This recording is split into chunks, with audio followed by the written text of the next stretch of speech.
Good morning, everybody. Thanks for coming today. This is the 2025 Analyst Day for Church and Dwight. We got a big crowd with us today. Got the entire management team. We got a couple of casualties due to the flu that's going around. So let's begin with the Safe Harbor Statement. I encourage everybody to read that after class. And here's a list of the people who are going to be here today. All the presenters. Got Kshitij Chaba from SBD. We've got Mike Reed from International.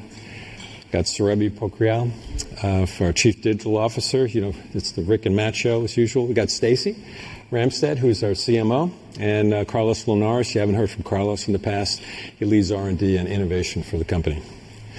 All right, long agenda here. I won't read it to you, so let's kind of jump right in. But I'm going to start with 2025 is the 35th anniversary of Church and Dwight being listed on the New York Stock Exchange. And you can see the chart there. If you adjust for stock splits, it was $1 a share back in 1990, and you can see we're well over $100 today. Here's kind of a fun fact. So if you invested $1,000 in Church and Dwight in 1990 when it was first listed, it'd be worth $114,000 today. So that's kind of a mark of a consistent company. And the fellow on the lower left is Dwight Minton. And Dwight Minton became the CEO, I think, in 1969. And he is a descendant of Austin Church, of the Church and Dwight fame. So he's the last family member of the company to be a CEO. And he succeeded his dad, who was CEO before him. So I'm the third non-family member who's CEO of Church and Dwight, and Rick will be the fourth. So fun fact. So let's look back at 2024. As you all know, if you've been following our story, organic sales growth, we beat our algorithm, all three businesses, U.S., International, and SBD. We have 7 power brands, represents 70% of our revenues and profits, and 5 of 7 increased their market share. Our algorithm for our marketing spend is spent about 11% annually, and we spent over 11 in 2024. Innovation is a big number for us this past year. So if we grew our organic growth 4% on a full year basis, half of that came from new products that we launched in 2024. And that's incremental growth year over year, came from new products. And then online sales, we've been a bit of a standout among CPG companies for quite a few years. Our online sales are over 21%. It's 21.4% for total company. What that translates to is if you have $6 billion in sales, we got $1.3 billion of that is ordered online. A few more things. We bought Hero a couple of years ago. That's been a great brand for us. We've expanded that. It's now launched in 40 countries. And now our job is to grow that brand in those 40 countries around the world. Japan is a big market, over 100 million consumers. We acquired a terrific distributor of ours in Japan. It's a distributor that drove OxyClean to the #1 pre-wash additive in powder in Japan. SBD, you're going to hear from Kshitij Chaba today, and that's now a perennial grower for us. I'm going to hear more about that. We generate a lot of cash as a company, and over $1.1 billion for 2024. And we got a lot of dough on the balance sheet, almost $1 billion of cash at year end. And we're all dressed up to buy some businesses going forward. All right, strong performance. This is the 1, 2, 3, 5, and 10-year chart for us. And let's give you an idea of the consistency of this company for many, many years. And it's really a tribute to the culture and to the management team of Church and Dwight. All right, now who we are. Many of you are long-term holders. People who are here today are listening on the phone. So I'm going to run through things that should be very familiar to you. So the way we're split is 77% domestic, 18% international. For a long time, that international number was 17%, almost since I joined the company. So we're starting to grow that one a little faster. 7 power brands that make up 70% of our revenues and profits. And we have an evergreen model. So this evergreen model is something that guides our view long-term, not just for the coming year, but 3 years, 5 years, 10 years. This is what we try to drive, how we try to drive TSR for our shareholders. So you see the 4% organic sales growth. It's 385, domestic, international, SBD. Our gross margin, 25 to 50 basis points. The bright line for marketing is around 11% of sales. We try to get leverage on SG&A, so we try to grow the top line faster than SG&A grows, and we're trying to expand our operating margins 50 basis points annually, and that translates into 8% EPS growth. So here's the formula. 5 things I'm going to cover. 1, we got a balanced and diversified portfolio, right? So we got pretty much balanced between household and personal care, and SBD is essentially the foundational business for the company. It's where the Arm & Hammer brand first arose. Okay, we're split pretty much 60-40, or I should say 2/3, 1/3 between premium and value. Why is that important? It's what's important because we perform well in just about any economic environment. We don't have a lot of exposure to private label. You can see that a little bit over 10%. That's been true for many, many years. And e-commerce has been a great story for us. We were probably 4th quartile back in 2016, and now we're 1st quartile with respect to our performance online. And as I said earlier, half of our growth, our organic growth in 2024 came from new products. And of course, that is so important to the equity of your brands is new innovation. So that speaks really well for the company, and we got a lot more coming in 2025. As far as acquisitions go, we're pretty strict about what we're going to buy. Got to be a number 1 or number 2 brand. It has to be a gross margin that's at or above the gross margins for the company. We like businesses that are asset light. Prefer to buy a business that is co-manufactured, that we don't necessarily have to buy a plant. Number 4 would be, can we get synergies? We got a very, very sophisticated supply chain, can make damn near anything. So consequently, we try to get leverage in manufacturing or logistics. And then finally, it's got to have a long-term competitive advantage, meaning we don't buy something that's just going to be successful for the next 2 or 3 years. It's going to be successful 5 years, 10 years out.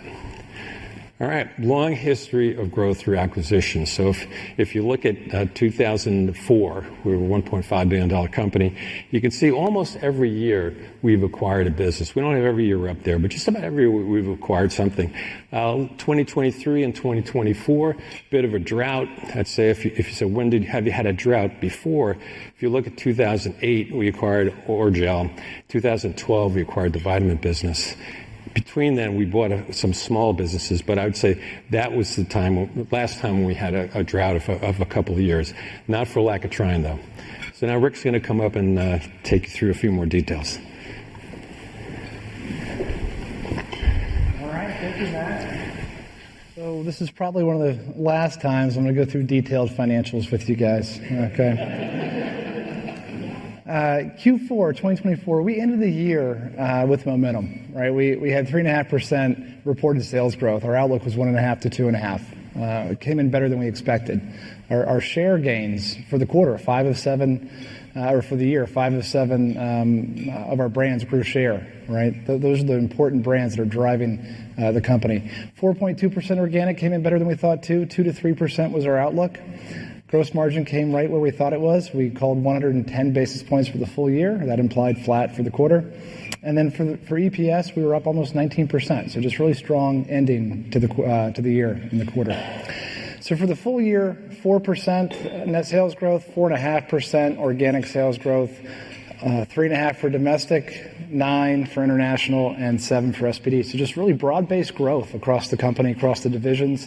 Back to 110 basis points of gross margin. You're going to see in a minute, we're back to 2019 levels, which is fantastic. Marketing, this is where we spent incrementally. We ended up at 11.4. So we spent significantly more than we originally thought. And this is really just, again, to have momentum as we entered in 2025. And then 8.5% EPS growth. And we generated $1.16 billion of cash. You're going to see in a minute, 2025, we think we're going to be right around the same number. So just generating a lot of cash. Our free cash flow conversion is around 115%, and that gives us a lot of optionality. So look ahead. Matt did a great job of saying where we have been and where we are. A lot of things that are great about this company. We have confidence in our future. Okay, this is really the outlook for the Evergreen model over the years to come. Matt walked through why that's healthy, why that's doing well. I'm going to walk through in a few minutes how household penetration is a huge opportunity for us in the U.S., right? TheraBreath, Hero, of course, these fast-growing businesses. But litter and laundry are doing well, and some other brands are driving growth as well. Mike will come up. He'll talk about the high growth rate the international business has. 8% clip is very impressive. We have high aspirations for that business over the foreseeable future. Innovation. Carlos will come up and he'll talk about how we innovate. We've totally transformed over the last 5 or 10 years how we innovate, going from one vector to more like 4 or 5 different vectors. And then Stacy's going to come talk about what we've innovated. And so the new products we have, very excited about many of those. Year 2 as well for some of the big launches we had last year.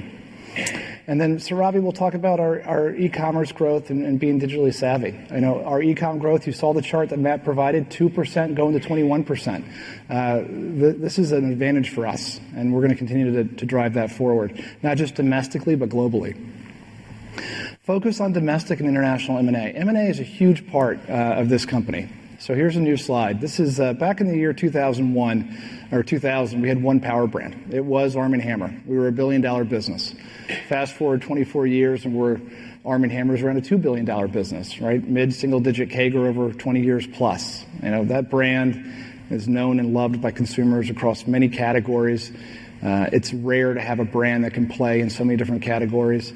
And then that means we have $4 billion of businesses and brands that are not Arm & Hammer. And that ability to identify, acquire, integrate, and grow brands and businesses is a competitive advantage for us. And we're going to keep that and hold that dear, and we're going to continue to do that as well. Okay, moving to the U.S. story. We are hiring a new U.S. president and a new CFO, but today I am the U.S. president as well. So domestically, our algorithm is 3%, right? The company is 4, we do 3, 8, and 5. Okay, we have a long track record of growth organically in the U.S., and we have a lot of confidence in our future. 3.5% this year. Why do we have confidence in our future? We're leaders in growing categories. You'll see in a second, our categories are largely green. We thrive in difficult environments. Why? Low exposure to private label, but also household and personal care are balanced. And then our acquisitions have room to run. Our 7 power brands fuel our growth. You know, Matt showed a slide that said 70% of our sales and profits from those 7 brands in those 8 categories. In 2025, it's closer to 75%. So these brands are driving the company.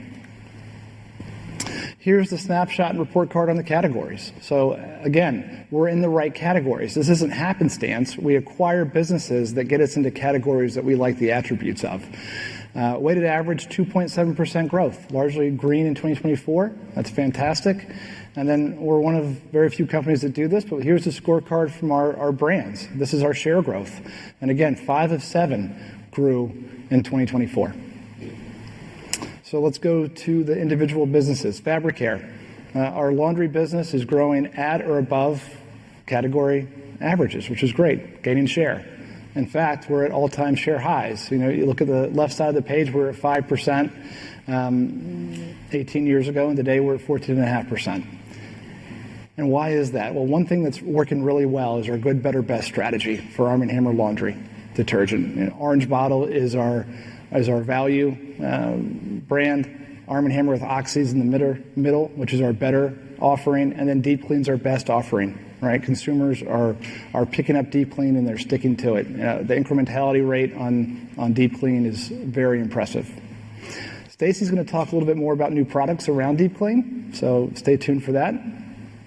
Cat litter, same. We're growing at or above category rates. This is actually doubly impressive because a competitor was out of stock last year, and so we largely maintained our share despite that, which is a great result.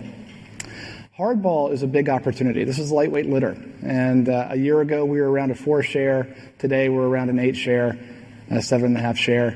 If we get our fair share of the clumping litter category, that's about a $100 million opportunity, and so we're really encouraged by the progress we've made already on lightweight litter category. Hero and TheraBreath. So Hero is first up. Hero consumption is off the charts. It's 40% growth. It's driving the category. And we're not just talking about the patch. We're talking about total acne. So we have the number one share in patch, but we have the number one share in acne as a larger category. And we have a lot of room to run. Distribution has been fantastic. We have lots of distribution gains. We think there's more as we spread out on shelf. Our TDPs will continue to go up. But more importantly, it's household penetration. 9% household penetration for Hero, 25% for the category. We're going to continue to invest our marketing dollars behind Hero to drive awareness. Similar story for TheraBreath. TheraBreath, 40% plus consumption. It's driving the category. And it's not just the number one non-alcohol mouthwash, it's actually the number two overall mouthwash. All-time share highs for the year, 17.5, but same story as Hero. A lot of room to run here too. On distribution points, we've made some great gains. We think we're going to spread out even more on shelf in the years to come. You'll hear from Mike about Hero and TheraBreath for international. There's great momentum there as well. So household penetration, we're a 10 share in households for TheraBreath, but look at mouthwash. 65% of households have a mouthwash. And so again, we're going to invest marketing dollars and innovation behind this category. And as you look at the trend line over a long period of time, that just shows that we're the number two mouthwash, and we've been that way for the last 3 or 4 months. And then Batiste. Batiste is a category and a brand that has great growth. Mid to high single digits, and we're gaining share in Batiste as well, hitting all-time share highs. You're going to hear about innovation and even maybe some ad campaigns from Stacy, our CMO. VitaFusion, vitamins. This is a business that has declined a bit. But let's take a step back. Here is the category. The category doubled over the last 2 or 3 years. Went from $1.5 billion to $3 billion. It's stabilized and is flat now for these last 3 years. What's happening now? We're down a bit. We're down double digits. The good news is the category is starting to inflect. Right? That's a green shoot that's happening. And what are we going to do about it? We brought forward and rapidly, we broke glass in the organization to move innovation at a very fast clip. So we're launching an entirely renovated portfolio. This goes across all of our SKUs in terms of new and improved formula. That's number one. Number two, we're launching our most powerful vitamins ever. This is Power Plus Multivites. Stacey will go into a little bit more detail. And then third, there's a real need for sugar-free in the category. And so many of our variants will be available sugar-free. So these aren't me too innovations. These are going to be large investments in innovation. And we're going to support that with the marketing that it needs to be supported with. This is in my opinion, this is what's going to help drive that business forward. And new products. So with that, I'm going to introduce Stacy, who's our new CMO, and she's going to tell you about what we have on tap for 2025. Thank you. Hi, everyone. How are you? I am so excited to be here and to talk to you about our new products. So we're going to have a little bit of fun, okay? So let's start first with a review of what just happened in 2024. Matt mentioned that our new products drove 50% of our incremental growth for the company. So what you see here are 3 of our heaviest hitters. So let's talk first about Deep Clean. When dirt and stink run deep, we want you to clean deeper. And you do this with Deep Clean. And our consumers absolutely did that in 2024.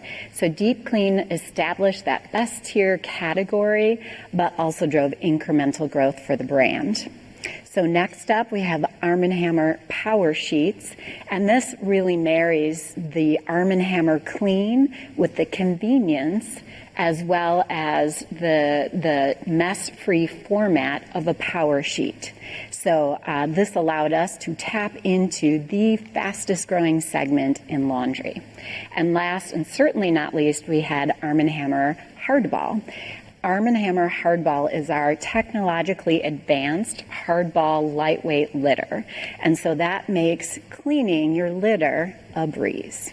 So what I love about this story is, one, there is a tremendous amount of runway with these items. So we're going to definitely invest in growing awareness and trial of these items so we can drive incremental growth in 2025.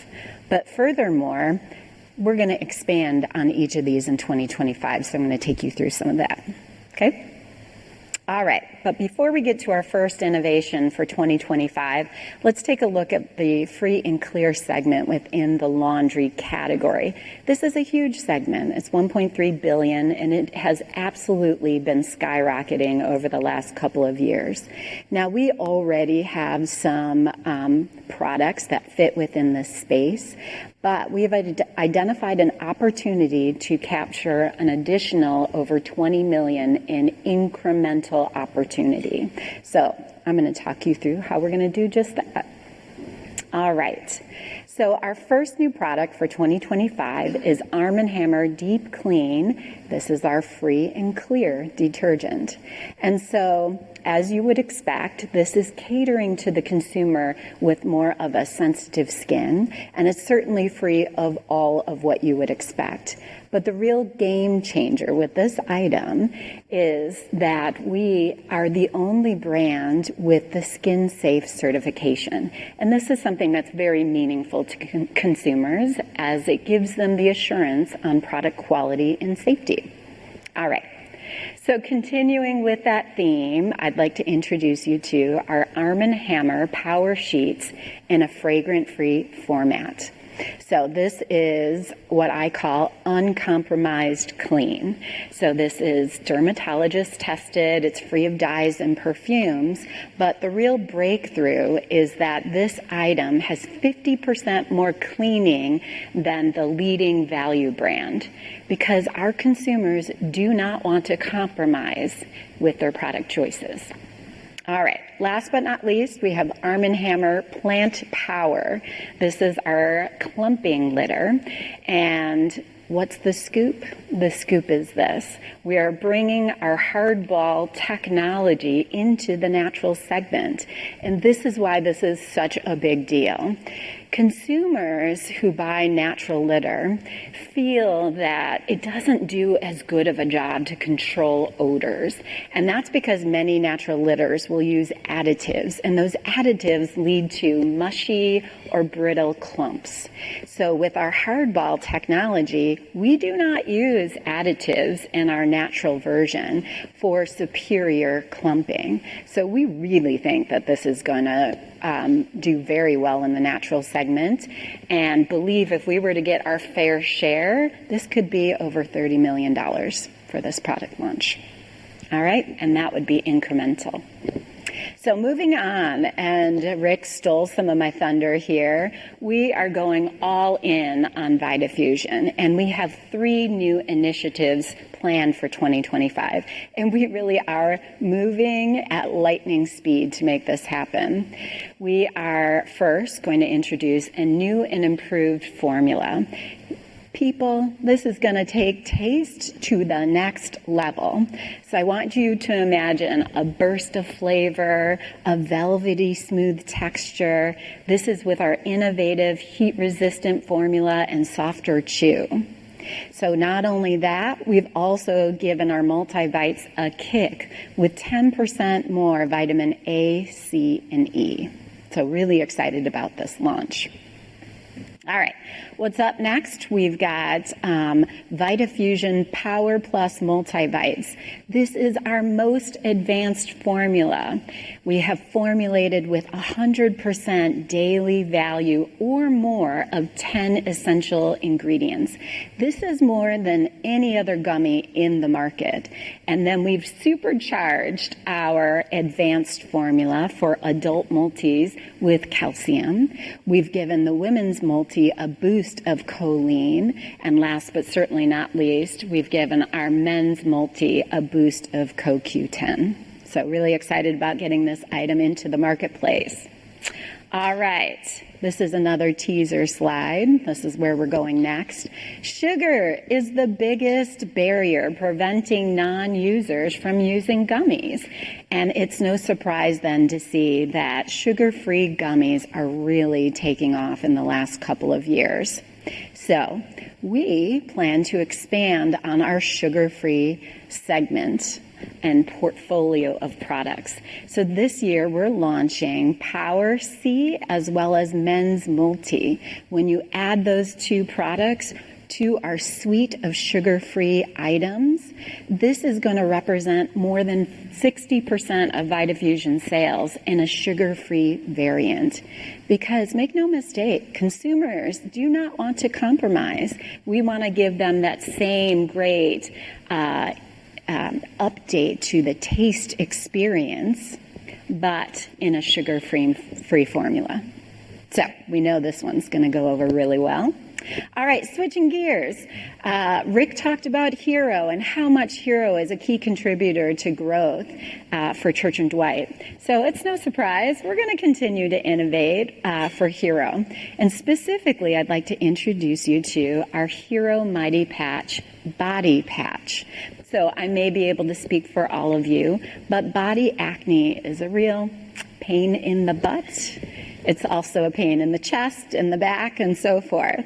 So it makes sense that we launch our largest patch. We call it our XXL patch, which is over 3 times the size of our next biggest patch, which is the Surface patch. But again, the real game changer here is the notches that we've built into this patch. And so with these notches, it's for better adherence to your curved body parts. Also, when you move, it adheres to your skin, so it stays put exactly where you want it and still gives you that same absorbing gunk within 6 to 8 hours that we're known for with our Mighty Patch Pimple Patch. But now we can take care of that back knee and chest knee and so forth. So we're really excited about this item. So the last new product that I have for you, and this is just for the first half of this year, is I'd like to introduce you to Batiste Light Dry Shampoo. Because some days do call for a lighter dry shampoo, like day 3 and day 4. But even more importantly, we know that non-users do not want that white residue or that gritty texture that they can get sometimes from a dry shampoo. So I'm going to say to you that this is a triple threat. Our Batiste Light Dry Shampoo has no white residue, a lighter feel, and a beautiful soft fragrance in our mellow melon and matcha zen flavors. So again, consumers don't want to have to compromise. They're going to get the same great superior Batiste efficacy, but now in a lighter formula. So I'm really excited about this one. All right. So I feel like I could not be leading marketing for Church and Dwight without showing you a spot or two. So I do have 2 creative spots that are finished. They're ready to go. So you'll be seeing them first before anybody in the marketplace. And we are launching Batiste Light Dry Shampoo with these 2 new spots. So if the people behind the scenes could play the video. Wait, Batiste Light actually leaves no white residue?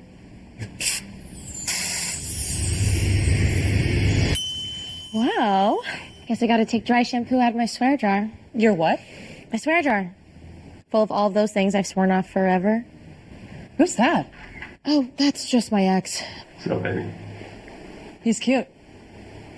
I know. Batiste Light Dry Shampoo. A lightweight finish with no white residue. Batiste? It goes on light? Dry shampoo? Not for me. You used to say that about us, and now you binge us every night. Yeah, it's Batiste Light Dry Shampoo. It refreshes your hair and leaves no white residue, babe.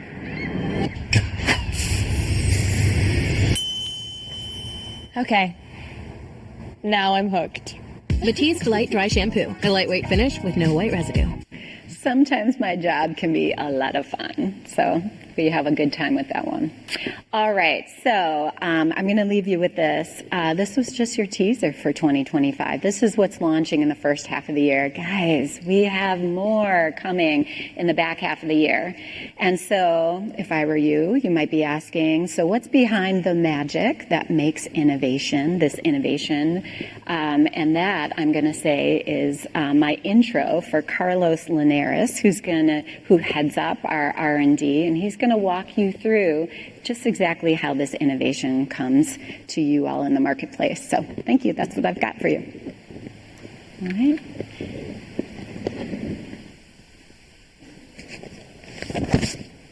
Okay, thanks, Stacey. So a tough act to follow is the marketing and the ads. All right. So I'm here to talk to you a little bit about how we think about innovation and how we've kind of transformed innovation. And just a quick thing about myself, we haven't been in these forums, but so I've been doing R&D innovation for now close to 40 years. Big company, about 20 years, Procter, J&J, and then led some smaller mid-sized companies in both beauty and home. So I came to Church & Dwight about 7.5 years ago, attracted by the brands, the culture, and really kind of an invitation to innovate differently. So my kind of key messages today as I go through this is we have transformed how we innovate at Church & Dwight. I'll show you some of that. And it's also a unique approach that we've developed for Church & Dwight. So it is not a smaller version of what you may hear from some of our bigger competitors. It is unique, and that's why we think it's sustainable. So let me first talk about what are we doing to create differently. So Rick mentioned this before. We've gone from one innovation source, in a sense, to 5. And not only are they additive, really the challenge here is how do you make them complementary and not competing? And I think that's part of what we do differently at Church & Dwight. So I'm going to give you a couple of different levels of why this complementary connection is very different for us. So when I joined the company, you kind of look at our portfolio and it continues to grow. A lot of brands, a lot of diverse brands, a lot of diverse categories, and yet we're very proud of our revenue per employee. So that's a challenge when you look at across the organization. So over time, we looked at it, and the aha is how do you flip that model into an advantage, into a strength. So our advantage today is we really want to connect a lot of these diverse dots, which really leads to innovation, better than others do, and probably in ways that others can't, because we know, personally I know, what the big companies can and can't do, and they really can't break the silos the way that we can because of our size and our culture. So let me give you a kind of a very concrete example. Last year we introduced Batiste Sweat Activated, and how do we get there? So if you go across our organization or across our brands and our categories, odor control, odor reduction is a common consumer need, right? Whether it be oral care, laundry, litter, women's health, deodorants, I mean, you name it, that's a very common need. So rather than attack that individually by R&D department, in a sense, we create these platform teams that go across and try to create scale. So the idea is, hey, if you're looking at odor, talk to each other across the organization and connect those dots better than others. And when we go talk to the outside world and our partners, we go to them as a company, not as an individual business unit. So the Batiste story is one of our partners identified some things, some technologies that were really existing in other categories, and we were the first to bring them over into hair care.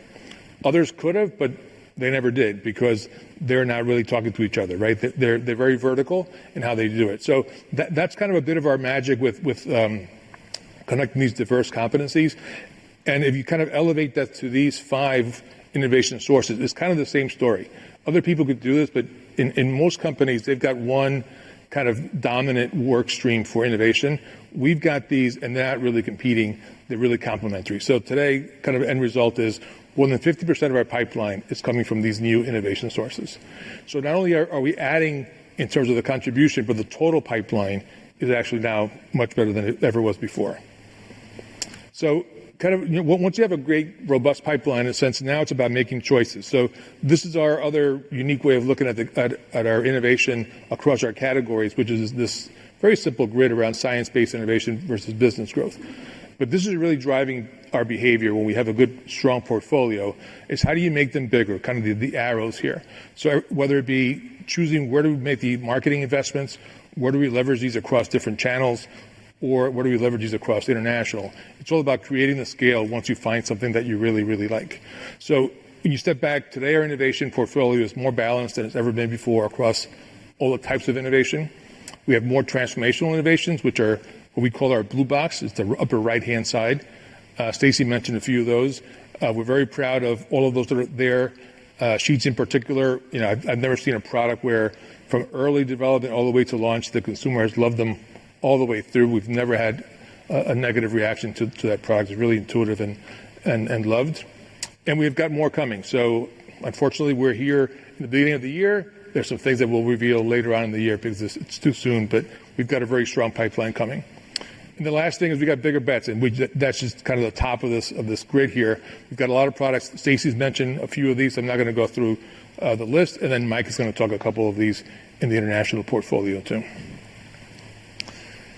Okay, and let's just talk results. So basically, if you look at all these together, we have now increased and accelerated our incremental net sales from historically it was 1 to 1.5 to 1.5 to 2%.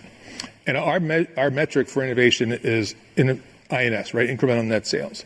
So it is not, other people measure it differently. This is not gross sales. This is post cannibalization. So we're not just looking at replacing our products. Every time we're looking at innovation, we're looking at how does it grow and how does it add to the company's growth. That's why, as Rick and Matt mentioned, last year we were contributing half of the growth was pure incremental growth from innovation. And if you step back and say, okay, when we kind of started this in 2017 or so versus today, given the size of the company, that change from 1 to 1.5 to 2% is really almost a 4x in incremental dollars every year, right? Because the company's grown, so the challenge becomes bigger every year. As we drive that, we're looking at 4 times what it was 7 years ago. So, and it's also, it's working, but it's also sustainable, right? We think 2024 was our best ever. 2025 is continued momentum. You said you've heard a couple of these, but we truly believe that the model, because of the way it's working for us, we think it's going to continue to contribute long term. And then one last piece to cover before I hand it over to Mike. Kind of our global footprint. We've got 7 global centers, 4 of which are outside of the U.S. And each of them have very clear responsibilities. We have no overlap. We're too lean to have overlap within our categories. So you see the big flags there are our 7 global centers. And then we also have 6 regional sites, which are kind of the smaller ones. And this is really more about putting the basic, whether it be technical folks or regulatory folks, to help Mike and his team grow around the world. The nice thing, kind of back to that connected story, all of these folks now, if you look at typical R&D, product, packaging development, and so forth, regulatory people feeding the global structure, our plant quality people, and our innovation folks from marketing, they're all under one roof. They're one R&D organization. So that's why for us, that power of that connected team, again, it's another thing that probably the big guys can't do. They're much more vertical. The smaller guys don't have that luxury either. So it's another one of those advantages. Everybody's now marching towards a really humming innovation engine, to be honest. So as we look at this, we feel we've transformed R&D and innovation, but given where we're at today, we really feel confident that we're going to continue to do that going forward. And with that, I'm going to introduce Mike Reed, heading up our international team.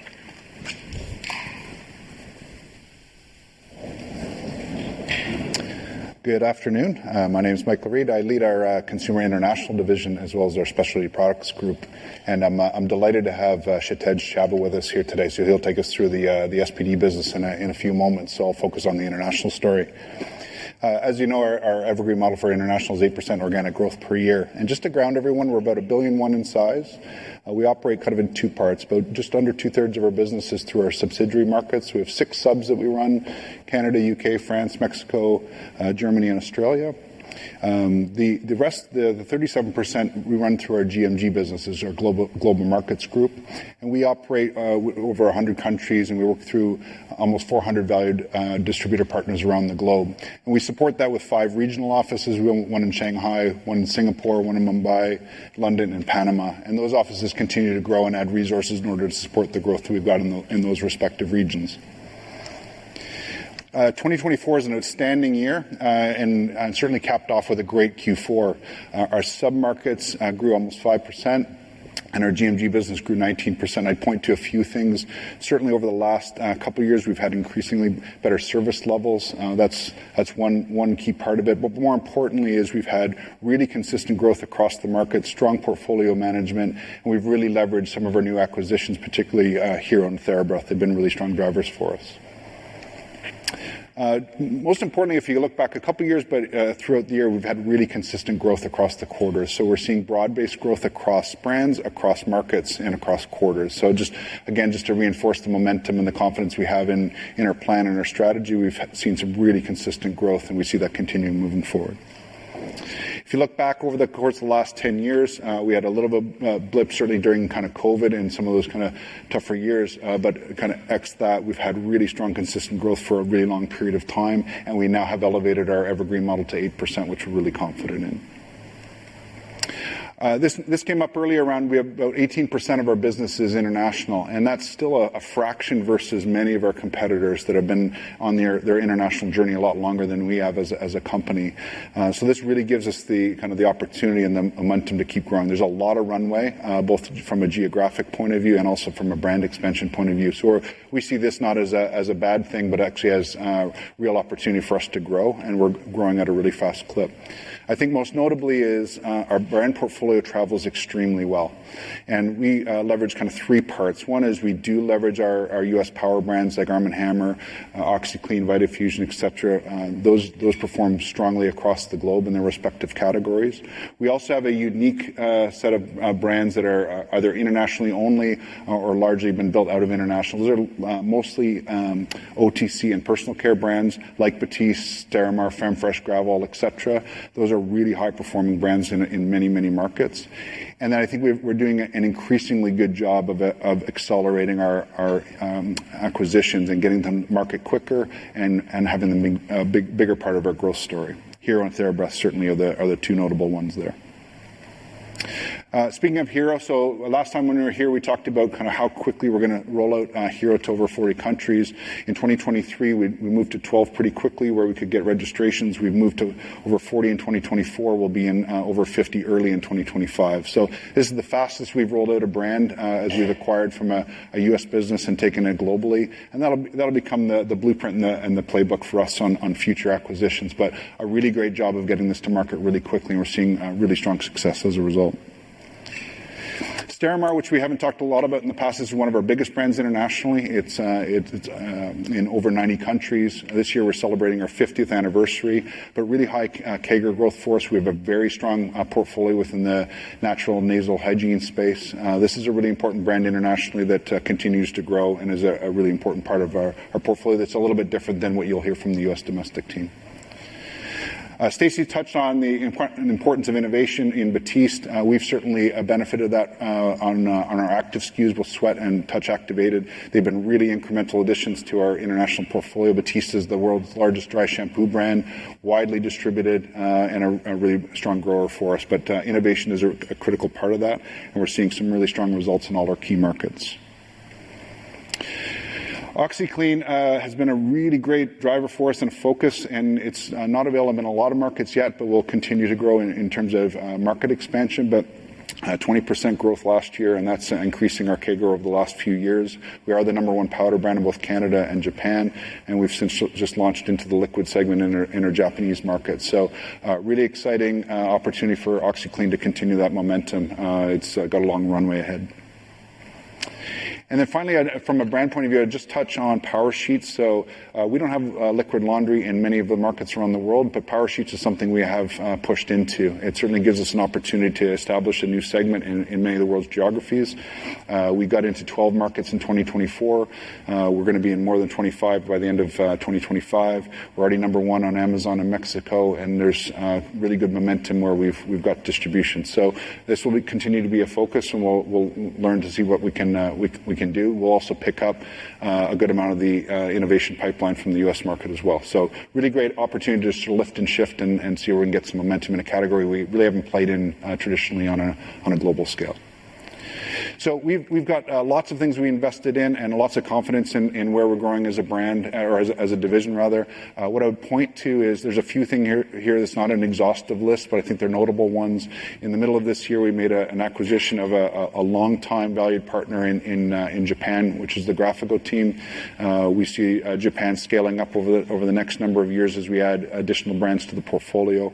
We've implemented a major global ERP system, so it's easier for us to kind of work with on a global basis, and as we grow, our partners and can kind of grow with us. We widened our regulatory and IT infrastructure quite significantly, and that is kind of lines up with the regional offices we have around the globe. We've expanded our offices in Panama and Singapore as the teams widen and as the business grows. We touched a little bit on here on TheraBreath, really strong acquisitions for us. I think I would add just leveraging NPD from other markets. Those two things combined have been a really big part of the growth story.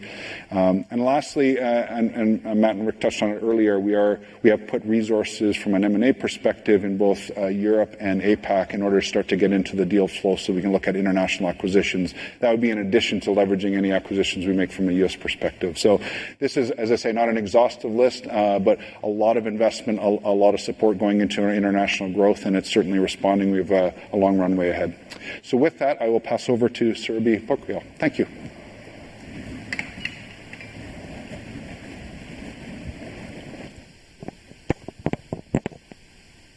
Thank you, Mike. Good seeing you all today. Introduction, Surabhi Pokhriyal. I lead all things digital, e-commerce, media, and optimization for Church & Dwight. I am super excited to represent our mighty batch of digital growth team at Church & Dwight. So this is the mighty badge I speak about. This is from our offsite where we were rowing, where the U.S. Olympics team rows. That just tells you the kind of caliber we have, not in rowing, but in digital for sure. And we row all in the North Star direction of accelerating e-commerce and media for the organization. This is truly, industry's best of breed talent that we have acquired in the company in recent years. Let's talk business. Matt and Rick both alluded to the percentage of our business that is from e-commerce today. It is 21-point-something%, way up head, shoulders, and torsos from a lot of our competitors. We are, if not the top tensile, top quartile for sure in all of CPG in terms of e-commerce. I do want to remind that, we are not in the business of calculating how much of our business is from e-commerce. We just are present wherever our consumer is present. And especially after COVID, the convenience of buying online, right? Whether it is your 2 a.m. melatonin you need with your last miler or your cat litter box that needs to be delivered at your front step, the consumer just loves convenience, and we are riding that wave and making sure our products show up wherever they need to show up. So this is that incredible trajectory. As you look at earnings from our retailers even, you will notice a lot of them have started publicly speaking to the amount of growth they see from e-commerce. So you can connect the dots there of where the retailers are getting bulk of their business and where manufacturers like us are making sure we are getting a lot of our business as well. Let's talk share. So we have 7 power brands that you know of. 4 out of the 7 power brands have done incredibly well in 2024, where we are not just maintaining, but growing share. I'll speak to the biggest one in particular, Arm & Hammer Laundry. Laundry is a big part of our Titanic. It contributes a ton to the growth of the organization. So we won online share, not just in liquid laundry, but sheets, unit dose, and scent boosters. And that speaks a lot, right? Because laundry is typically considered a category that is meant to succeed in brick and mortar. But how we manage share today, and just to qualify, online share does not just mean Amazon share for us, right? It means the Target.com, Walmart.com, Kroger.com, all of that combined is where we are winning in all of these 4 brands. Aside from the 4 of 7 brands where we are winning in share, 70% of the brands that contribute to 70% of the sales, we are winning in each of them in terms of online share. Some notable ones being Zicam and Nair. TheraBreath, of course, how phenomenal TheraBreath and Hero have been to our story. Hero has been a digitally native brand, so it's doing much more successful as we gain bigger and bigger brick and mortar distribution.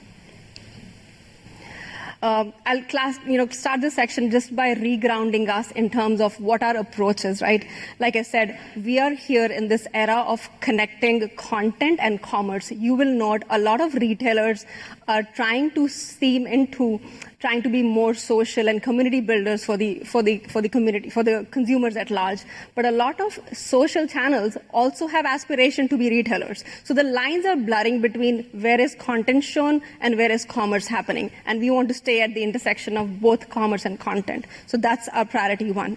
Second, everything's buzzing AI. I'm surprised I'm the first one on stage to speak about AI, but I'm sure you are also following a lot of news on this. We want to look at AI, which is not a hammer looking for a nail, but which is clear in terms of what's the business problem or context we are solving and how can AI enable us to do that. I'll share a couple of examples, especially in marketing creative. And as you walk the halls, I'll welcome you guys to have more conversation on that. Lastly, in terms of e-commerce global footprint, Mike spoke clearly how we are just 18% of our company's business comes from global today. Little bit behind where our competition is, and there's a ton of aspiration we have, especially in expanding with respect to e-commerce. I'll share a couple of examples how our new launches are doing amazingly well in every market that we launched. Speaking to our first pillar with respect to content and commerce, right? You are super familiar how social has become what I called the third shelf of discovery, right? There's a physical shelf in store, there's a digital shelf that you go online and try to shop. And social is sometimes you're not even trying to shop, but you do a lot of serendipitous 2 a.m. kind of shopping on social. So we are there at that moment of truth where the consumer discovers us while she's doing the endless scroll. We are super intentional about making sure we partner with both micro and key opinion leaders, influencers, who impact how consumers make their decisions today. You see a couple of examples here, be it the Alex Earl, It Girl, or Suni Lee, the Olympic gymnast, and a lot of live streaming shopping that we have been doing in China for years now. The notable thing to see here is not just that over 10 of our brands have the highest number of video views on TikTok across all categories we operate in, but it's not just about views and followership. A lot of our content has industry-leading engagement rate.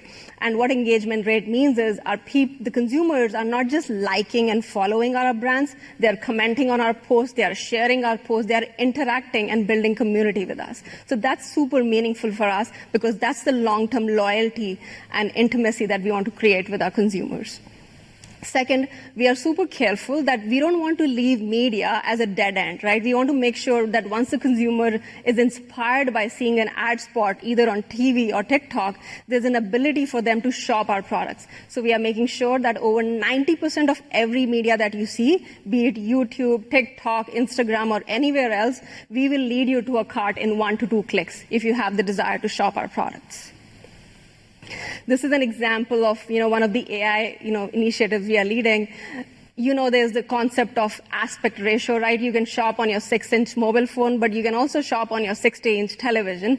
AI is helping us make sure that creative is conducted in a way that there is less human touch involved and making sure that creative is valid both for the 6-inch screen and the 60-inch screen. So you'll see a couple of, snippets here, both for Arm & Hammer. And our partners like TikTok and Google make sure that they grade us to tell us how we are performing with respect to their expectations on showing up creative really well. So AI is super important, not just in terms of showing up well on social creative. We also know that as the consumers shop for us online, you spend no more than 5 seconds in our kind of what I call low consideration categories. So if you land on an Amazon or a Walmart.com page, we have to make sure that the 5 seconds you spend looking for Arm & Hammer laundry sheets, we make the right first impression on you, that you are inspired to add us to the cart. So look at these examples. The score at the bottom left, goes from 18.5 to 87.4. All that means is this is AI helping us do eyeball tracking on lookalike audiences to make sure that the creative we put out has the maximum eyeballs on it in that 5-second time on the retailer PDP. And this has done wonders for us because the more the creative is sticky, the higher chances are that the consumer converts and buys the product.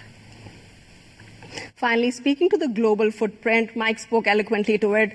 TerraBreath, Mighty Patch, Hero, and Power Sheets have done a lot for us. These are what I call category disruptors and even category creators. We launched them in markets where there were no sheets existed and no acne patches existed. And within 6 to 12 months, they ranked #1 spot in several online retailers. TerraBreath in particular, you'll notice an interesting retailer here. Not many might be familiar, but Olive Young in Korea is the #1 beauty retailer where TerraBreath quickly garnered a spot 1. Similarly, Mighty Patch across France, Germany, Mexico became #1 really, really quickly. So our products travel well, literally, quite literally.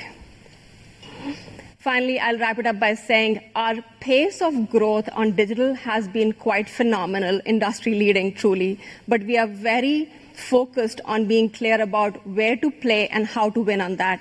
We have industry leading e-commerce growth, but we are in aspiration and in true form making it as profitable as we can. So we are very choiceful about what we sell online, when we sell online, and where we sell online. We have unprecedented online market share today, and we are on track to keep growing it.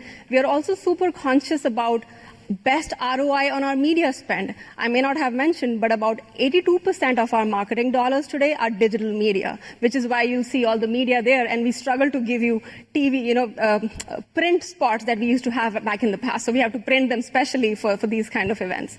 So we have to make sure that our media dollars stretch the highest. So the return on investment of that is super critical for us.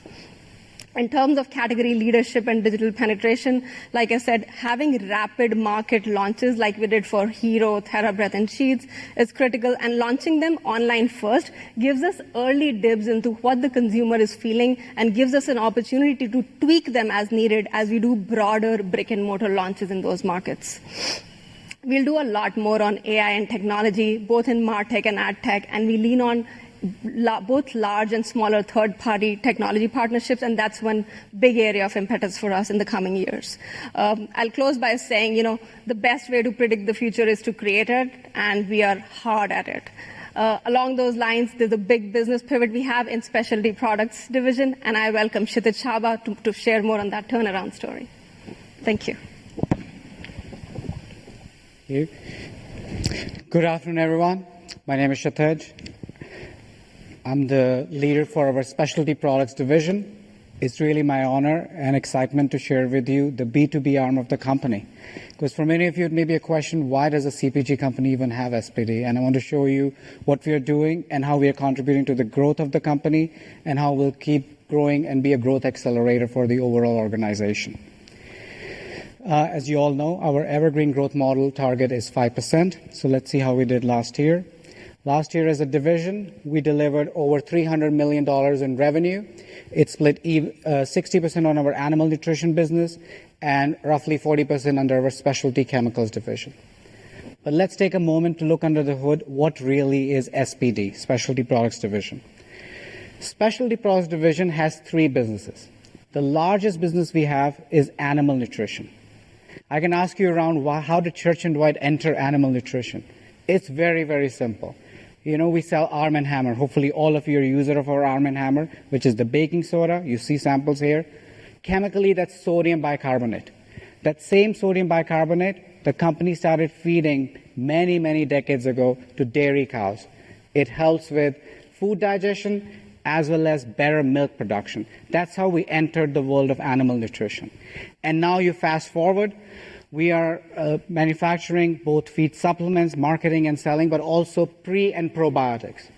Now, there are lots of companies that say they sell probiotics. So what's special about us? We are truly unique. What we do, you can buy, if you're running a dairy operations or a poultry farm, you can buy probiotics. Everybody will ship you in a bag, and that's their probiotic sample. But what we do, we go to your operation. Let's say you're running a dairy farm. We'll come to your operation. We collect samples. We send those samples to our lab in Wisconsin, where our scientists analyze those samples, run it against our library of probiotics. We have over 82,000 probiotic strains.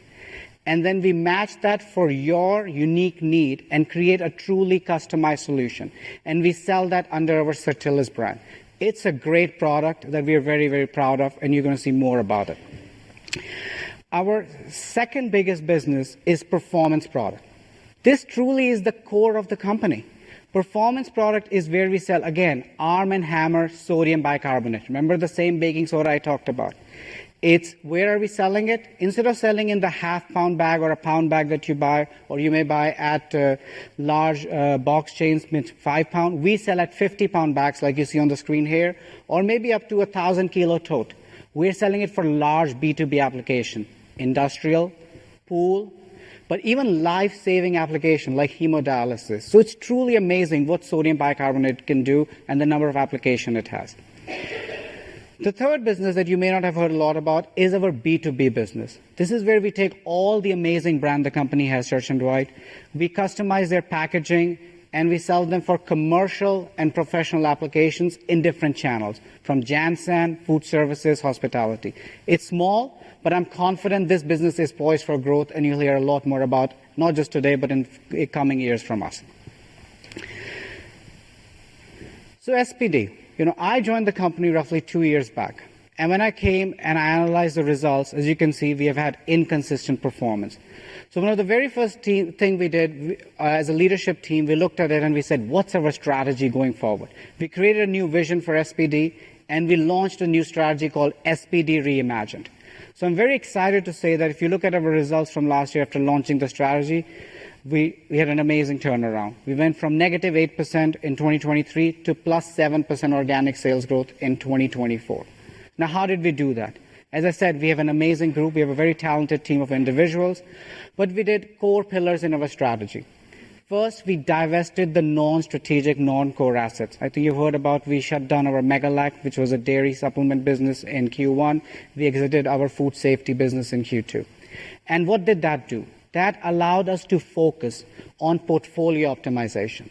Simply put, across the three businesses, we could focus on brands that drive profitability and channels where we can do more higher profitable growth. And that really helped us. Then next we shifted, just like the broader company you heard from Mike, international. International is a huge growth opportunity for SPD. And we are focusing on key countries both in Eurasia as well as Latin America. Last year, actually, we hired new sales leader both for our Latin America business and for our Eurasia business. So we're very excited, the results we are seeing from that. And then we invested in marketing and innovation acceleration. And you'll say, what did you invest? Again, when I joined, I was very surprised to see that we're part of a CPG company and we had no in-house marketing, right? You heard from Stacy, our CMO. So just like marketing is core for CPG, it's essential for B2B business also, from both the right brand messaging, brand positioning, and doing the omni-channel marketing, because the B2B customers are everywhere, just like we are. And what did that do? Here's a great example I'm excited to share. We launched our Certillus. Remember the probiotic I talked about, the customized probiotic. We launched 2 new products last year, called them Hatchwell and MoveWell. So what are these products? So we have, as I said, over 80,000 strains of probiotics. Our scientists and our technical service team identified one of our poultry operators were having issues where the poultry chicken, they were dealing with mobility issues. The chicken couldn't walk to get the water and the food where it is. And guess what this was called? Before our marketing team, this product was called Certillus, Enterococcus, Cicorum, something. You all needed to be a PhD to understand what this product is. And this is where we rebranded it and we said, well, what does it do? Move well. Even I get it. When you hear the word move well, it's your chicken can move well, it can have a better quality of life, and our production partners, they have higher productivity. Both these products, Hatchwell and MoveWell, have been great success for us, and we're seeing a lot of engagement from our customers that is helping us grow, again, with our innovation acceleration and our portfolio optimization. International, we have a huge runway of growth. Last year, we grew 7%, and now international represents 28% of our sales in our animal nutrition business. But we are continuing our product registration for our pre- and probiotics, so Certillus, Salmonax, Amax, our brands. And just last year alone, we added 15 new countries. So we're rapidly expanding where we're going to enter with these countries and keep growing, hopefully much stronger than the average market growth rate. So to summarize, I'm very excited. Hopefully you can hear that SPD is going to be, as Matt said, perennial growth driver. We're going to keep driving 5% based on these pillars. We're focusing on the right brands that will drive the portfolio optimization. International is a key, and we're excited with the growth we are seeing there, and building on the whole strong marketing team that we have created and innovation acceleration. So it's going to really lead the way. With that, I'll pass it back to our CEO, Matt Farrell. Okay, thank you, Satish. Hey, many of you know I've been with the company for 18 years. And the one thing that's remarkable about Church and Dwight is its consistency. And maybe we'll wonder, how does that actually happen? And what we're known for is execution. And what that means is we do what we say we're going to do. That's the difference between a company that's consistently successful and one that is not. So, you come to, there's lots of analogies between sports and business. I know people roll their eyes when they hear them. But one thing that is true is that the teams that have the best players win. So when you're investing in people. This Analyst Day, it's the one time a year you get a peek under the hood. You see some of the leaders of the company, and they come up and kind of talk. I have the pleasure of working with these people every day. We have exceptional leadership in this company. These are understated people, low ego, massive technical skill. And it's not just at the top. It's throughout our plants, it's in our laboratories, it's in our sales offices, it's throughout the company. And a lot of companies will say things like that, and you'll be checking your watch or looking at your phone. But, if you're trying to figure out why is this company so successful for so long, that's it. It's the culture of this company, the kind of people we attract, the kind of people we recruit to the company. And, many of you know I'm going to be leaving here, in April Fool's Day. But this company is in such great shape, starting at the top with Rick, the management team that you've seen here today, and the strength that we have throughout the company. So it's a good time for me to walk off the field. So I'm going to move on now to how we run the company. If you've owned the stock for a long time, you can check your phone right now. But we have 5 operating principles, right? You've heard this before. And that's the thing about Church and Dwight. Many of the things you hear from us, you've heard last year, the year before. You hear it down here at the stock exchange. You hear it at CAGNY. That's because we have an operating model, and we stick to it, and we execute it. Again, back to, do you do what you say you're going to do? It's a personal commitment that we feel, not to the company and to each other. We say, this is what we're going to pull off this coming year. So you heard a lot about our brands, about leveraging our brands. We got great brands around the world. Second thing is friend of the environment. A little bit about that. That's very important to not just to our employees, but it's also important to our consumers. It's important to our retailers. And we have a long heritage, and we're really proud of, starting back in the 19th century. You've heard me talk about bird cards before. I'm going to show one of them in a minute. But I always take a little bit of time to talk about our heritage here. If you look at early 20th century, we were using recycled paper. We were the first to take phosphates out of liquid laundry detergent. We've been planting trees since 2017. We planted millions of trees to take CO2 out of the atmosphere. You remember all that from 5th grade, right? Photosynthesis. 100% of our global electricity is offset by green energy. And then we signed up for science-based targets, so we have these projects to take CO2 out of the atmosphere because we use a lot of CO2 when we're making baking soda. Here's one of those bird cards that we used to put in our yellow boxes. And I don't know if you can read it very well, but it says Useful Birds of America. And at the very bottom, it says, for the good of all, do not destroy the birds. And for those of you who are interested, you can still buy these. These are the original bird cards. They're available on eBay. So buy now. No, this is not an advertisement for eBay. I just want to tell you, I know many of you are very enthusiastic about the Arm & Hammer brand. This is something we want to look into. All right, ESG, everybody gets measured on ESG. You can see we got great scores consistently, 22, 23, 24. Third thing to talk about is leverage people. We have a really lean shop. We've always had a really lean shop. Why is that important? It's because it forces you to prioritize. You only work on the stuff that matters. So consequently, we have the highest revenue per employee of any of our peer group. So we got $6 billion in sales. We got 5,500 employees. So we got over $1 million of sales per employee. And as Surabhi took us through, we're world class when it comes to e-commerce. And we got there because we put our minds to it. We knew we were bottom of the barrel in 2016, and now we're head of the pack. We really believe in a simple compensation structure, so everybody kind of knows where they are at all times. We don't get involved with EVA or some of these complicated esoteric measurements. Just straight up net revenue, gross margin, cash, EPS, and strategic initiatives, 20% each. And it's unusual for a company to have gross margin as part of incentive comp. What that does is promote financial literacy. When it's going to hit your pocketbook, you're going to say, hey, what is gross margin? How do I get it? And that just kind of galvanizes the company. And the ways we get it, good to great, we like to joke within the company. This is the book everybody's heard of, but nobody's read. But that is the name of our continuous improvement program. Supply chain is our bedrock when it comes to finding ways to save money. New products, we try to launch new products that have a higher gross margin than the ones they're replacing. And then when we buy a business, we try to find a way to expand their gross margins as well. Now, you've heard us talk about being asset light. That's very, very true. We want to buy businesses that don't have plants. But for a long period of time, our average CapEx, a percentage of sales, is 2%. And the other thing to keep in mind, too, is it's close to 30% of our finished products right now are made by third parties.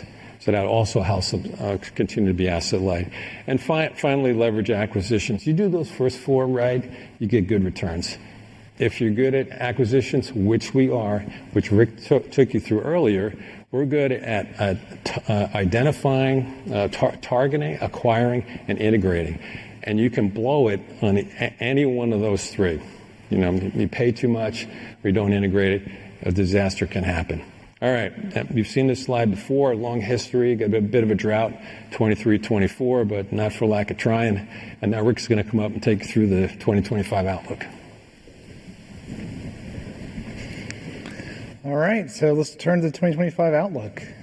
We announced today that we're going to have a top-line expectation of 3 to 4% organic, 25 basis points for gross margin expansion. You'll hear we have a little bit higher than historical inflation, more like 3% versus 2%. Marketing, 11% plus, probably in the range of 11 to 11.4. So it's incremental because we're driving share gains. Leverage SG&A, and 7 to 8% EPS growth. And we expect to generate, again, $1.1 billion or so of cash flow, CFO.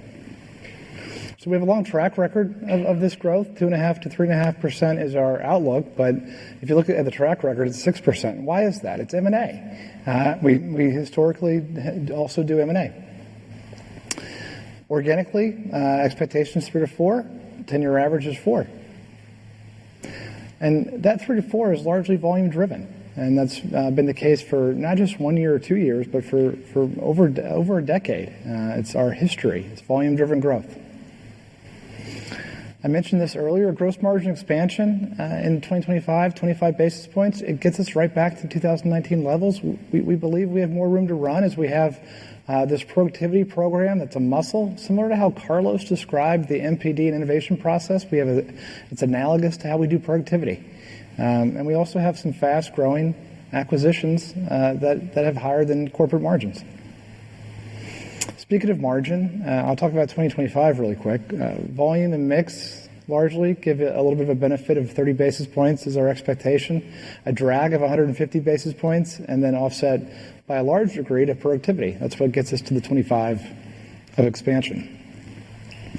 And costs, I mentioned this earlier, but it's probably 40% or so from a commodity-based perspective, and that's ethylene and resins are up and natural gas is up.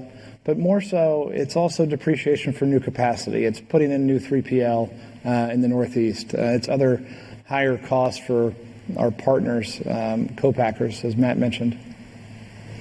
Marketing spend, 11% plus is the expectation in 2025. And then SG&A is leverage. Leverage while making investments for what matters in terms of building capabilities, e-com, international. And then we've had a long track record of high single-digit or even double-digit EPS growth, and we expect 7 to 9% or 7 to 8% in 2025. And we put this in the release as well. There is some phasing, right? We're supporting some innovation with marketing in the front half of the year. We have a little bit higher revenue growth in the back part of the year, and so that's why there's a little bit more phasing of EPS growth in the second half. This is my favorite slide as the CFO, and it's probably still going to be one of my favorite slides in the future. And why is that? It enables us to do a lot of things. 115% free cash flow conversion means we can go do capital allocation, right? Cash flow matters more than most. And we get there a few different ways, but one of the ways we get there is we have a strong, tight way we manage working capital. We've gone from 52 days down into the 20s. We expect this to further improve as we look forward. And our balance sheet's never been stronger. 1.5 times debt to EBITDA. And that means this is the highest number we've ever had on this page too, over $6 billion of firepower. This is dry powder to do M&A. This is fantastic. And this leads to what is our use of free cash flow? What's our capital allocation? Well, number one is M&A. Just because we haven't done a deal in the last 12 months or 24 months doesn't mean we're not working really hard at looking at deals. I would tell you that the ELT spends a lot of their time looking for the right deal. We think the number one value creating opportunity is looking for the next business or brand to buy. But we're going to be picky and fussy as we go through that process. Number 2 is CapEx. Number 3 is NPD. Number 4 is debt reduction, although that's hard to do when you've prepaid all your debt. And so now we just have fixed debt. And so we're waiting for a great acquisition to go borrow some more one day. And then return cash to shareholders. Matt covered this. We're not a capital intensive company. This matters when you look at free cash flow conversion.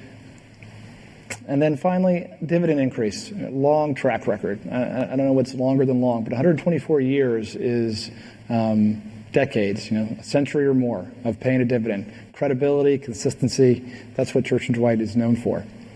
Now, before I ask everybody to come up, I do want to acknowledge that we have a huge amount of confidence in our future, okay? And that you heard it from each person today, whether it was Mike on international, Saravia on digital. I talked through the U.S. business. I talked about our outlook for M&A. And the nuance there is it's just not in the U.S. We're looking at M&A both domestically and international. A year ago when Brian was here, who happens to be sick today, we told you that his team increased by 300%, right? So he went from 1 person to 4 people. So we have people in Europe, we have people in Singapore and Asia. So the focus on M&A is alive and well. I also want to acknowledge Matt.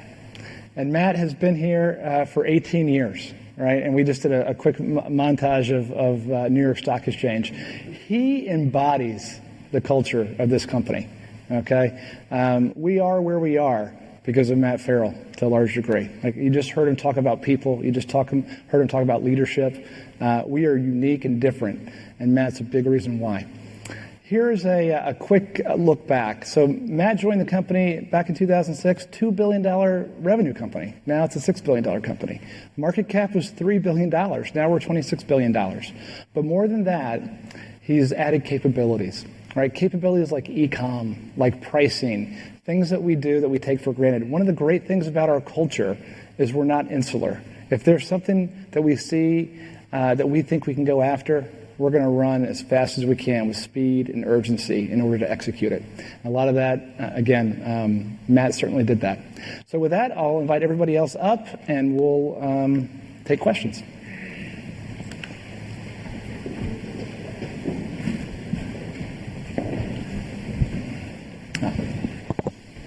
Go ahead, either side. Anywhere. We have enough chairs. All right. We got enough. Why don't we start with Rupesh? Do we have microphones, Jill? Hang on. 1 second. We got another seat. There we go. All right. Okay. Thanks for taking my question. So maybe just starting with the vitamin business, a lot of enthusiasm on the innovation. And I think you ended the year with a double-digit decline. So how are you thinking about the vitamin business from a sales perspective this year? Yeah, so the vitamin business is one where, look, like I said in the comments, we really did break glass. We're moving with, these aren't little I innovations. These are big I innovations in our opinion. So we're going to put the whole full force of the company behind that to launch them the right way. Our new CMO Stacy's working with our leader Bruce to really make sure that we're telling the consumer the real core benefit again. So look, do we think the business is likely going to decline a little bit for a little bit longer? Yeah, we do. But what we want to see is an inflection point. And these innovations are going to help give us that confidence for an inflection point. Great. And then maybe my one follow-up question, just on Hero. So you're in 40 countries, going to 50 countries. Just curious if anything surprised you. And then as you look at consumption growth within international markets, like how that's trending versus your expectation. Yeah, I would just say Hero's been a fantastic brand in the U.S. And as Mike alluded to, he to go out, usually it takes us 2 to 3 years to roll out a brand from the U.S. acquisition to our international subs and distributors. But to do this within such a short time, to be in 40 countries is fantastic. Mike, you want to talk about some of the opportunities? I think my mic's... Yeah, I'd say what we saw in the U.S. and what we're seeing internationally is the same story. So what I would say is early on we got into most of our subsidiary markets, not all of them depending on registration timing, but those markets that we've entered, we're already in number one positions in patches really quickly, in some cases already number one in acne, and that's just with the core suite of introductory SKUs. We haven't even tapped into the innovation pipeline yet. So many of the 40 countries that we've talked about, those are really early days. We're seeing really strong excitement and really good takeaway off shelf. So the consumption rate is where we expect it to be, actually much further than that, and that's before we've introduced NPD. Yeah, I would tell you a quick story, Rupesh. I've been traveling a lot with Mike, and we have brand camps all over the world. And we had one in Vietnam, we had one in South America, I think in the Dominican, Punta Cana, yeah. And the distributor for South Africa was there, and he was one of the first to launch. And he was giving just case studies after case studies on Hero to all these other countries.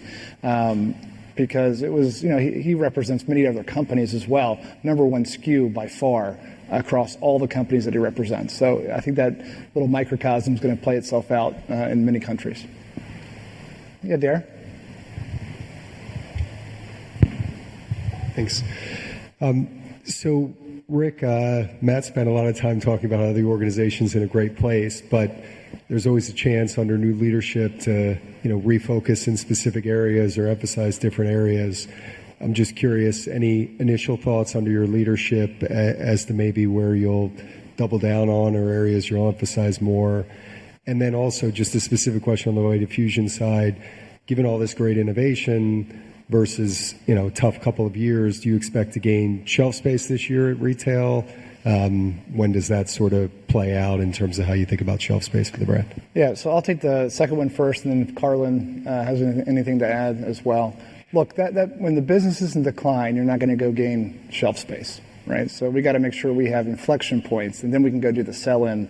We got to go show the retailer our strategy, right? And then we can go ask for more shelf space. But so I don't expect to gain any more shelf space in vitamins.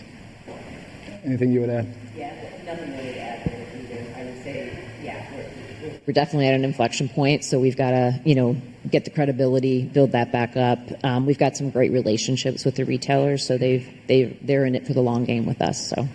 Yeah. So what would I do? What would I double down on, or maybe different? Look, our strategy is working extremely well. We have a long track record of just fantastic growth and building capabilities, M&A, everything. 2 or 3 things come to mind. This is iterative, but I would say not because it's me, but because it's the right time, our international investment and our international growth. I thought Mike did a great job showing how we have these big aspirations, and we are under-indexed to the peer group. So that's one. We're going to continue down that path. Number 2, I would say there are bigger bets. Carlos just walked you through how we innovate, and Stacy talked about what we innovate. There are bigger bets to be made on innovation. Too often, I think companies of our size and bigger don't put enough chips behind when we believe there's a needle-moving innovation, we should get behind it in a bigger way. So we're going to try that a few times, right? And then maybe the third is there are a handful of brands that we own. We own 80 brands. There's a handful of brands, in my opinion, and then we're going to work through this as a team on which ones they are, that they could be bigger. But they are poised for more success. But stay tuned on that one. Yeah, Andrea? Thank you. Congrats to both of you again on the new chapter. So just thinking of like the appropriate, like a lot has been in CPG thought about the appropriate level of investment, and given that you're correctly branching out to more categories or in a way a lot of more international, is 11% appropriate as it was in the Evergreen model up until the level that you are now? And then I have a question on M&A. What are the capabilities that you want, capabilities or categories that would rather have developed by externally or internally? Yeah, so on marketing investment, I care less about 11% or 11.2% or 11.4%. I care the most about how our shares are doing. Shares are the marketing investments and input. The scorecard is how our shares are doing. If you look back at our track record, it happens to be that we've spent between 10.5%, 11.5% more often than not, and our shares are healthy and gaining more often than not. So my scorecard is shares. I think 11.4, how we ended the year, 11 to 11.4. All those numbers are interesting, but it's healthy. Some brands we spend in the 20s. Some brands we spend 5%. But it kind of matters for that brand. Either it's a household, personal care, it's different. So that's that one. M&A capability. Andrea, we don't ever go look at a category. That's just not how we work, right? We can only buy what's for sale. And so we become, this is the team that becomes rapid experts when we go find a deal to look at. And we've probably spent hundreds of this team's time, hundreds of hours on due diligence this year. And more often than not, we're walking away because of a category dynamic that we learned about, high exposure private label, or a company has a claim that they can make that is only a matter of time before they get in trouble for making that claim. And so we go do all that research after the fact. Capability building, I really like, as an example, what Hero did for us. Hero's digital prowess in terms of content creation, their speed and urgency to go test and bring innovation. But I don't know if Sarabi or Carlos, if you guys want to talk about like the Hero capability or what acquisitions could do for us on capabilities. I'll add to what Rick was saying, right? Just a small anecdote. The average age of the Hero employee when we acquired them was between 25 to 28. That just tells you the amount of time and the amount of energy and the amount of background expertise they have that is more social and digitally savvy than the typical talent we had. So that's the kind of ingestion of talent we had through Hero, and we percolated that through the ecosystem. And similarly, we had similar things on, GNPI that Carlin can speak on. Yeah, I was very quickly on the Hero one. I mean, I think every acquisition teaches you something, and it's certainly, from the speed, the innovation, and the partnership. They've got very strong partnerships outside that took them a long time to get there, and we've continued to leverage that. So we maintain that for the acquisition, and then we leverage it across other brands as appropriate. I want to add something to that. I was at a party out in Brooklyn last night, and Hero has a little party every June and every January, so summer and winter. And I think one of the things we learned, and credit to Stacy, who managed the Hero integration, and one of the things we learned over the last few years is how do you interact and integrate a business with a very different culture in Church and Dwight, with startup, that's almost a virtual business, with really world-class digital marketers. How do you preserve that? And 2 of the 3 founders were there last night, Jew, and Andy, and they helped us preserve the magic. And I think a lot of companies struggle with doing that. So we learned a lot from that over the last few years, and I think that positions us well then in the future to also acquire startups. Chris?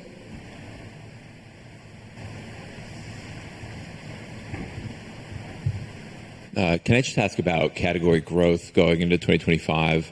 I think sitting here a year ago, you established a 4% evergreen target. The outlook for this year, 3 to 4%. What are you embedding from a category growth perspective? Is that a little bit different from how you saw the world a year ago? I would assume yes. You also talked about dry powder to respond to competitive activity, I think over the summer going into the back half of the year.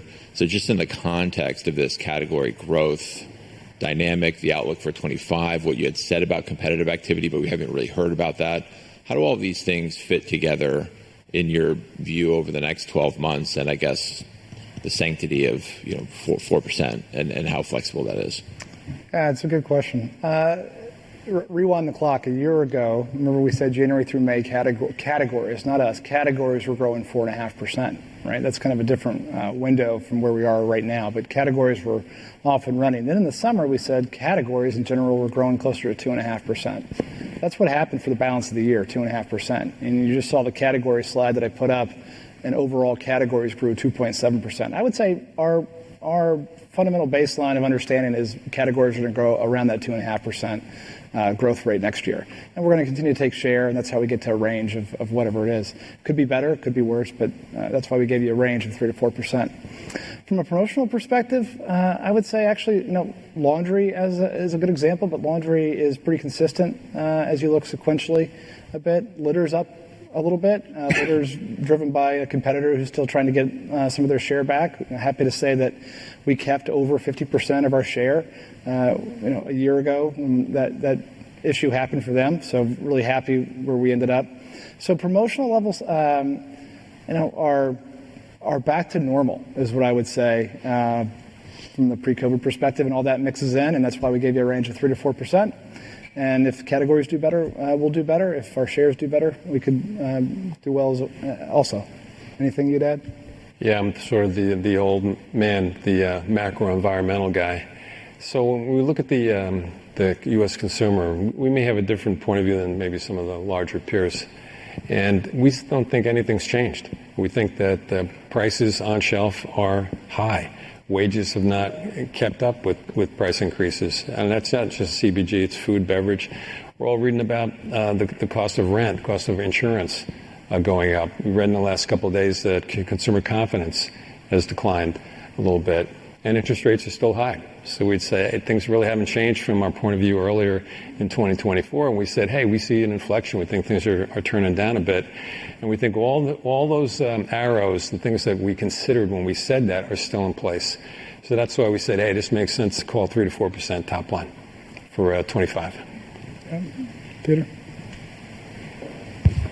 Maybe just to follow up on that, just, kind of the phasing of the growth, right? So 1Q, 2% organic sales growth, pretty decent step down from what you just delivered in the fourth quarter.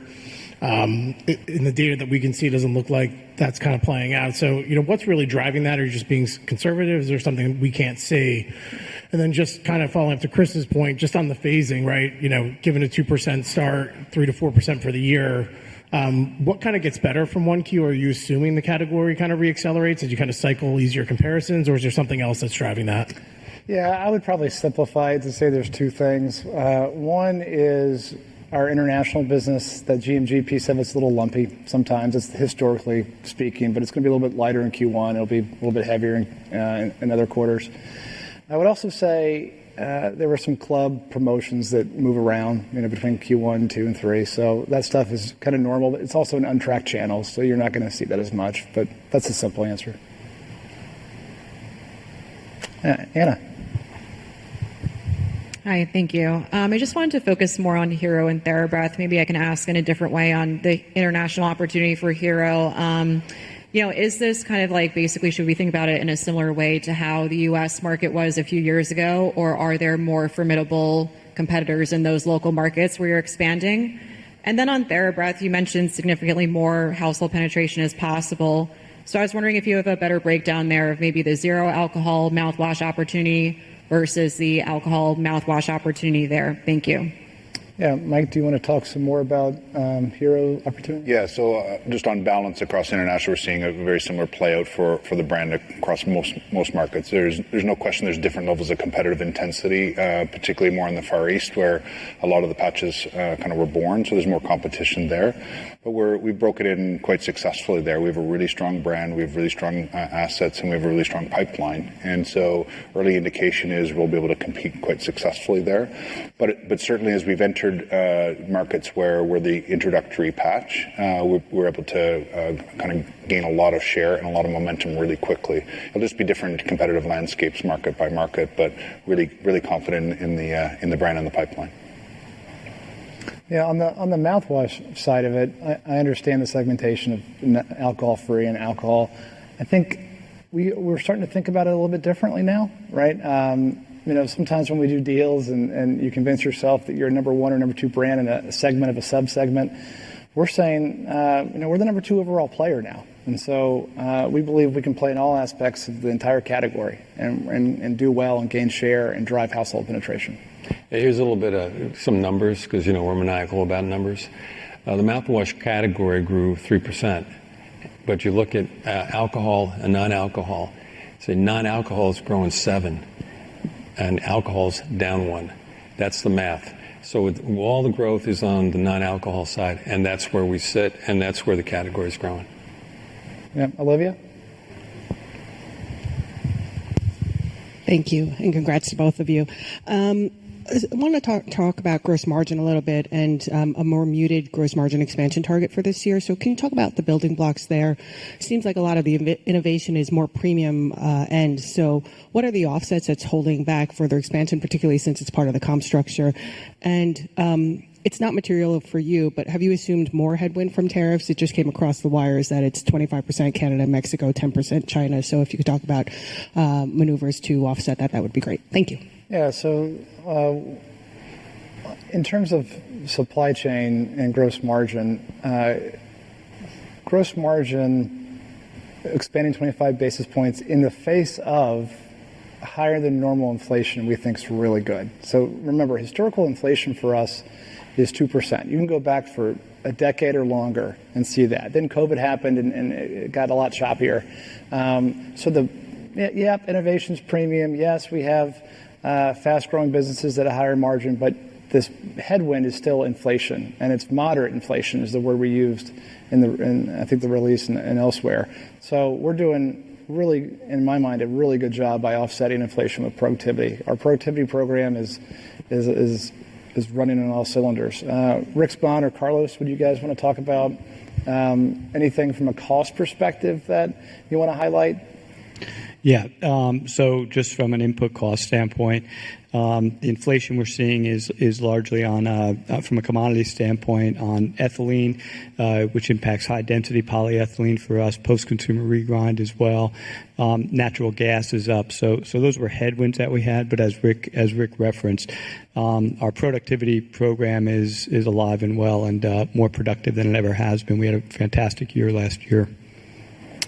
Yeah, and then your second question really on tariffs. Tariffs are,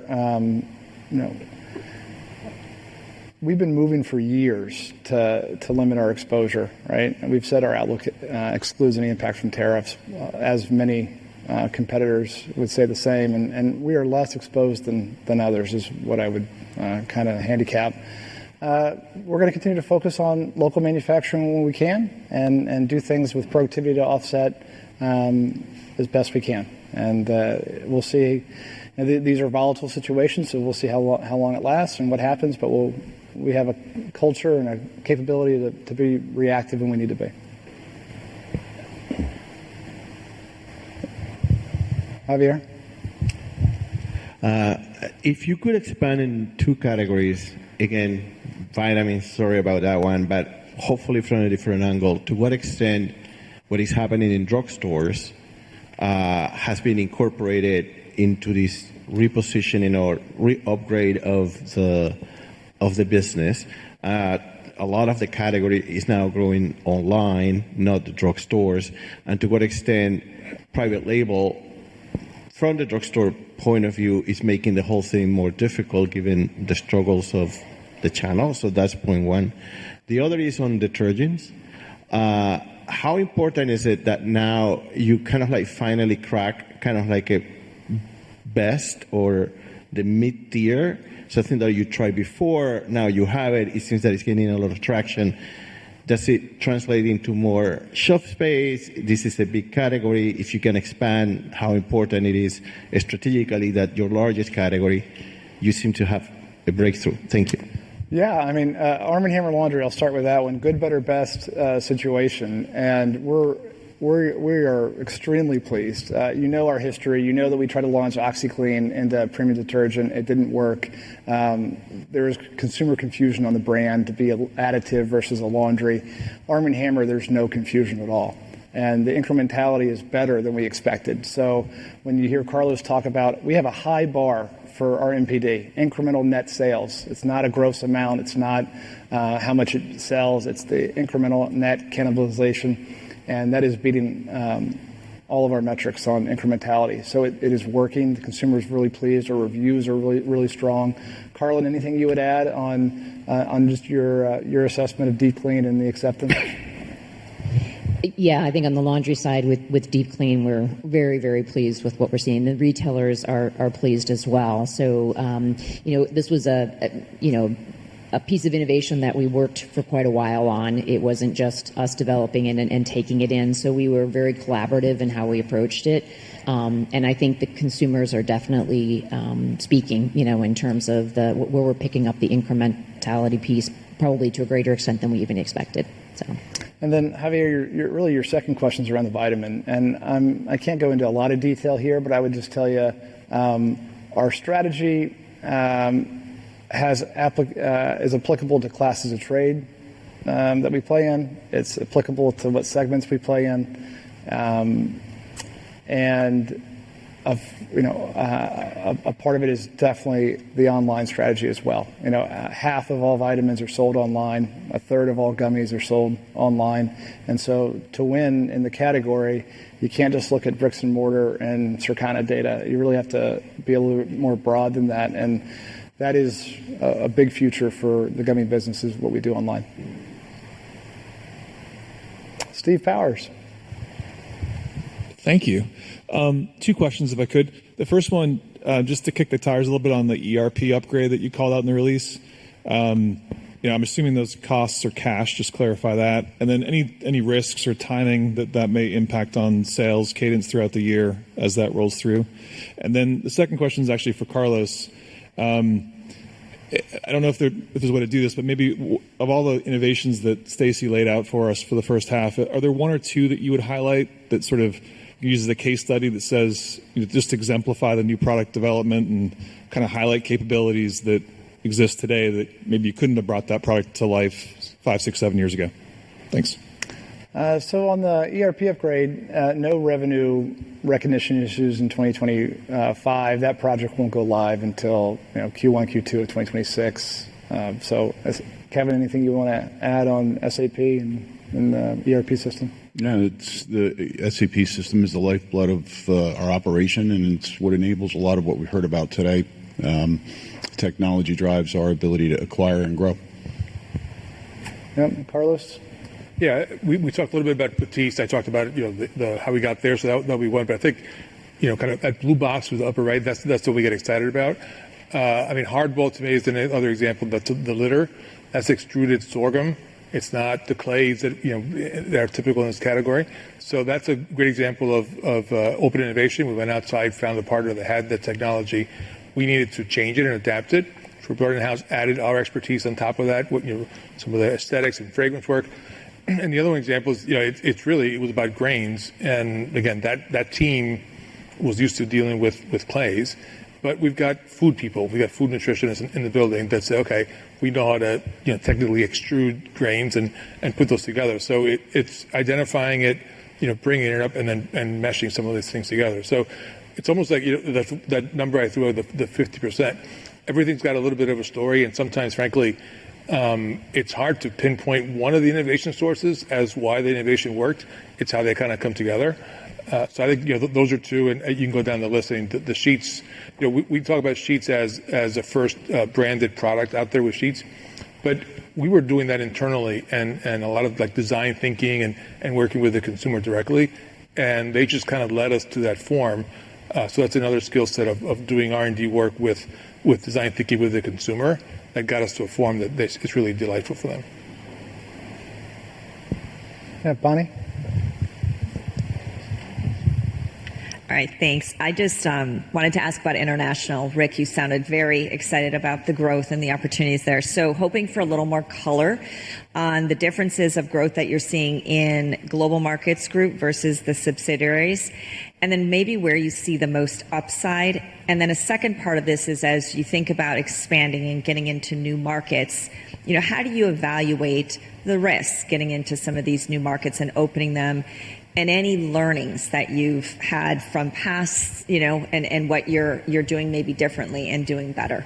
Thanks. Yeah. Okay. Well, you read me right. I am excited about it, and it's broad based. It's geography and the countries we go into, the brands that we're bringing, some brands that we're going global with. OxyClean is the example that Mike gave in the deck, and I thought it was a really good one. The distributor that we bought in Japan, there's other countries just like that story that will play out in my mind over the next 5 years. And it's all about, we're probably 20 years behind most CPG companies on their way. And you can get there if you have a great brand portfolio like we do. Like we get a lot of acceptance when we go to a country, when we have a new brand for a retailer. But that's also why we put M&A high up there on the list for international. Like for the first time ever, we're going to say, yeah, you know what, we want to buy incrementality. We want to buy some brands and build that capability in other countries. So, Mike, anything you want to add? Yeah, what I'd say is I think from our current position is we're encouraged because we've got broad-based growth across the network. So, and I'd probably think about it in three ways. We've got kind of established subsidiaries that are kind of more mature, that are growing faster than market rate. So that's good news. Those are kind of the Canadas, the UKs, the Frances. We've got a couple subs that are newer, like Germany and Mexico, that are seeing double-digit growth. So those are really strong contributors for us in mature markets. From a Global Markets Group perspective we're seeing good broad-based growth across multiple regions. For 2024, I'd point to LATAM and probably Eastern Europe as being two kind of standouts, but we've had great growth rates in India, Middle East, and we've had pockets of growth in country by country. But I think to answer your question around how we evaluate is every country is a little bit different, and our route to market, how we partner, how we, the competitive intensity market by market, that's all going to be a little bit different. What brands we can register, which ones we can't.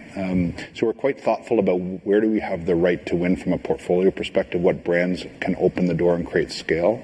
And there's more commonality than not, but there's going to be nuances market to market. But that's the way we're approaching it. Yeah. Filippo? Thank you. So, Rick, you talked about your 2025 guidance being mainly volume driven, and that's the history of the company over a long period of time. But if you were to see further commodity inflation from here, partially maybe because of tariffs, would you consider price increases in the U.S.? And bigger picture, how you're seeing the competitive environment in the U.S. from a promotional activity? Thank you. Price increases are not really anything that's being discussed right now, right? The consumer is exhausted. And so companies, including ours, we're working extremely hard to offset any inflation.